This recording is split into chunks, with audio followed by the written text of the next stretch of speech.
It is a battle between Catholic and Catholic, between the past and the present, a battle centuries old that rages yet today.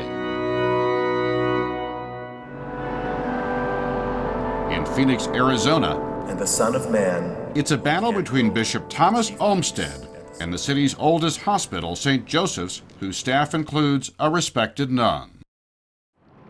It began in November 2009 when a pregnant 27-year-old mother of four in her 11th week was admitted with severe pulmonary hypertension. Her doctors say it was dramatically worsening because of the pregnancy. Dr. Charles Alfano is St. Joseph's chief medical officer. The hormonal changes of pregnancy, the changes in blood flow in this patient created a situation where her heart began to fail, and that failure, despite the efforts of the physicians, progressed. She was very near death. Modern medicine presented two equally grim options: terminate the pregnancy and save the mother, or lose both mother and child. And as a result, we made the difficult decision, but the decision that we had to make, to terminate the pregnancy. So no matter what you guys had done, the child would have died? Correct. Before moving forward, doctors consulted the hospital's ethics committee, which included Sister Margaret Mary McBride. The committee approved terminating the pregnancy, which doctors did, saving the mother's life, losing the fetus. In the months following, word of events at St. Joseph's reached Bishop Olmsted, whose role includes being the moral leader of Catholics in his diocese, and he began his own inquiry, speaking with, among others, Sister Margaret. I sat down and visited with her, so I gathered information from her directly. Now, that didn't involve her giving me the charts and things, but in that description, I did not hear an equal concern for the mother and for the child. The child was not, nor was the uterus infected, or there was nothing wrong with that. So what was directly intended was to kill the unborn child. The bishop ultimately found that officials at St. Joseph's, quote, had not addressed in an adequate manner the scandal caused by the abortion, and for that he decreed St. Joseph's Hospital is no longer Catholic. As for Sister Margaret, Bishop Olmsted informed her that she'd been excommunicated. That prompted a lot of comments in the press, but as she has consistently in this matter, Sister Margaret said nothing. The excommunication of the sister, I thought, was an extremely cruel act. I can't describe it in any other way. Father Thomas Doyle specializes in church law and once worked for the Vatican's embassy in Washington, D.C. He is now an outspoken critic of the church and says what happened in Phoenix points to an unfolding trend within the church. It tells me that within the hierarchy there is a great deal of fear, that there is an almost obsession with control, that there's an inability, I think, to deal with the 21st century. And the bishop in Phoenix is not unique. There are many, many like him. Take Archbishop Alan Vigneron in Detroit, who has spoken against the American Catholic Council, a group promoting change within the church, including the ordination of women. Or the U.S. Conference of Bishops. They've critiqued and investigated the writings of Sister Elizabeth Johnson, a feminist theologian whose book has become popular among liberal Catholics. Some see these events, taken together, as symptomatic of a larger effort to reverse reforms set down by the 1960s Advisory Council that came to be known as Vatican II, reforms which, back then, were seen as an effort to bring the church closer to modern times. There was a sense that we should try to bring Catholicism up to the 20th and then the 21st century. Gary Macy is a professor of theology at California's Jesuit Santa Clara University. In all kinds of ways, in scholarship, and so how do we relate to psychology? How do we relate to political science? How do we relate to modern ethics? All of those questions were opened up. There was much more involvement of the laity in the liturgy, so people felt much more involved. There were less spectators and more participants. Catholics were no longer expected, as some put it, to simply pay, pray, and obey, but now could make their own decisions about their faith. Another reform hallmark of Vatican II, use of the English language Mass. These offerings we make gathered from among your gifts to us. The Vatican has now directed American churches to institute a new Mass featuring an English translation more faithful to the original Latin. The sins of the world. A Mass critics say is harder to understand, less English speaker friendly.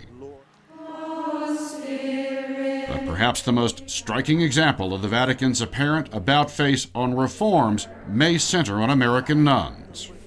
I think sisters actually, ironically, really took Vatican II seriously, perhaps more than other segments of the church, and that is causing some friction. We're doing exactly, in a sense, what the document on religious life asked us to do. Sister Mary Hinsdale is a member of the Order of the Sisters Servants of the Immaculate Heart of Mary. What does the Catholic Church really teach about this particular controversial issue? She's also a professor of theology at Boston College.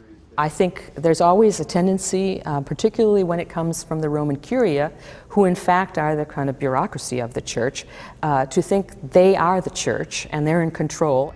And not long ago, the church in Rome exercised that control, launching what's called an apostolic visitation, a process shrouded in mystery, allowing it to investigate orders of nuns here in the United States. We asked Phoenix Bishop Olmsted just why the probe was ordered.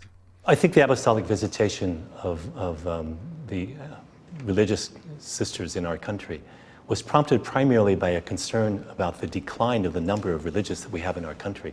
It's really on a steep decline, and that's a grave concern. We reached out to many orders of nuns across the country, hoping to get their viewpoints about all this. In most cases, someone would agree to be interviewed, but when the interview was imminent, we'd be called and it would be canceled. In the end, Sister Mary Ann Hinsdale agreed to speak with us. Partly, she said, out of concern that if she didn't, no one would. Do you think this apostolic visitation is something that nuns like yourself, who are out there in the world, should be worried about? I really don't know, but I think the most problematic aspect of it is that we are not going to see a report, and we don't know what is going to be done with this. We were never told what was going to be done with this, and we think this is, a travesty, really, and insulting even, about who we are in the church, because we think we're trying to be loyal to the church. We're trying to make plausible explanations where people are saying, well, why is the church doing this? Why are they excommunicating people who are seem to be wanting good for the church? Why the nuns? This is my suspicion. They can. Theologian Gary Macy.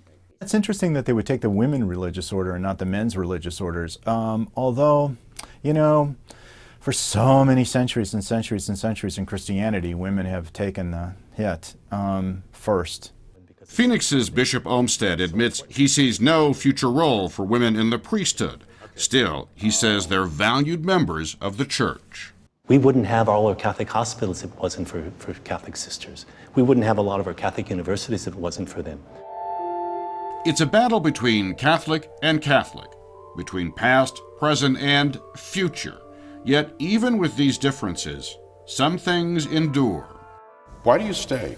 Because it's my church. I have a responsibility to speak the truth that's been given to me. There's a lot of pain and suffering, I think, in belonging to the Catholic Church today. But I think that I'm following as best I can what I think God is asking me to do today in this church as we have it.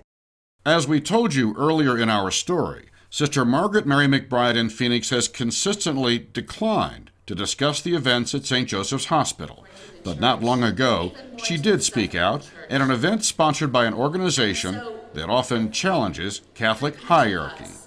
As we move forward in this very disappointing time in our church, I think it's the time when we need to be the example of mercy and forgiveness and love. In fact, her excommunication has now been lifted, but Bishop Olmsted also asked that she resign from the hospital's ethics committee. She has. As for the hospital, to regain its Catholic status, the bishop insists that it must say the medical procedure that resulted in the abortion and saved the mother of 4 was in violation of religious and ethical policies and will never happen again. So far, The hospital has refused to do so. It still cannot call itself Catholic.